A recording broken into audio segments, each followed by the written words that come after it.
O Tribunal de Justiça de São Paulo inocentou um fazendeiro preso em flagrante por estuprar uma menina de 13 anos. O crime foi em 2011 em uma cidade do interior de São Paulo. Vamos conversar agora com a repórter Luísa Moraes para entender melhor essa situação. Luísa, boa noite. Qual foi o argumento usado para liberar esse acusado, hein? Boa noite, William. Boa noite a todos. Os desembargadores entenderam que o acusado foi induzido ao erro sobre a idade da vítima, que, segundo a defesa, já se prostituía.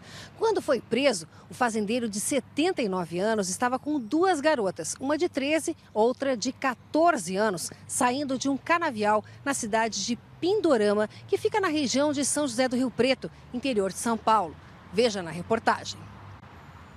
No momento da prisão, as duas meninas confirmaram que receberam dinheiro do fazendeiro, mas a relação sexual só foi comprovada com a garota de 13 anos. Em primeira instância, ele foi absolvido pelo crime de favorecimento à prostituição e condenado por estupro de vulnerável. Agora, o Tribunal de Justiça decidiu inocentá-lo da segunda acusação, por entender que a aparência física da menina levou o fazendeiro a se enganar sobre a idade dela. Pelo Código Penal, é considerado estupro de vulnerável manter relação ou praticar qualquer ato com conotação sexual com menor de 14 anos. A pena é de 8 a 15 anos de prisão. Em maio, foi sancionada uma lei que também tornou hediondo o crime de exploração sexual e favorecimento à prostituição de menores de 18 anos. Com a mudança, a pena de 4 a 10 anos passou a ser inafiançável. A legislação foi considerada um avanço na luta contra esse tipo de crime. 2 meses antes do início da Copa do Mundo, uma ONG internacional lançou uma campanha de combate à exploração sexual infantil, que contou inclusive com a participação de alguns jogadores da seleção. Eu, você, todos nós temos que ficar de olho.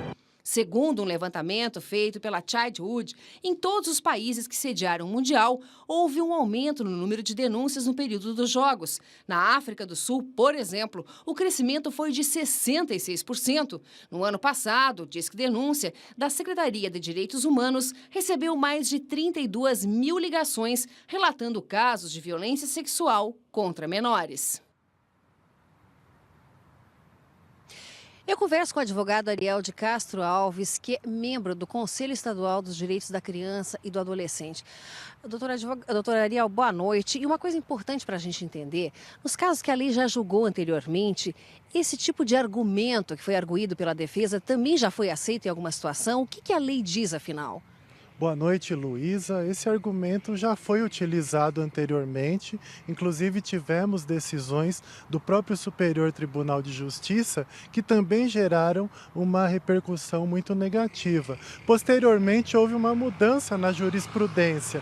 Então, essa decisão dos desembargadores, que na prática até responsabilizou as vítimas, ele coloca como se elas tivessem induzido o fazendeiro a erro e como se elas tivessem atraído ele, quando na verdade ele se aproveitou da vulnerabilidade delas para cometer os abusos sexuais, para explorar sexualmente. Então, essa decisão ela afronta a atual legislação, que houve uma modificação na lei em 2009. Qualquer pessoa que se utiliza de exploração sexual de crianças e adolescentes, que se aproveita dessas situações de vulnerabilidade, se a vítima tiver menos de 14 anos, responde por estupro de vulnerável. Se tiver entre 14 e 18 anos, pela exploração sexual de vulnerável. Então não há nenhuma discussão sobre isso. Na verdade, a lei é muito clara